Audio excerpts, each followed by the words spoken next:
So hindi totoo yung sinasabi na nagpunta na raw sa langit yung mga banal na yan. Hindi totoo yan. Si Kristo nga ang may sabi. Wala pa sa langit yan eh. Sa Juan 3:13, ganito nakasulat. At walang umakyat sa langit, kundi ang nanggaling sa langit. Sa makatwid bagay, ang anak ng tao na nasa langit. Tamo, walang umakyat sa langit. Wala pang umaakyat doon. Sabay-sabay ang pag-akyat doon. Walang mauuna, walang mahuhuli. Kaya ngayon, wala pang nasa langit, kundi yung nanggaling sa langit mismo. Sino ba yon? Si Kristo yun eh.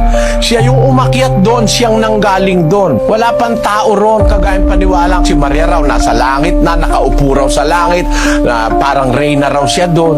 O kaya sila Elia, sila Enoch daw eh, nandun na sa langit. Hindi totoo lahat yung paniniwala na yan.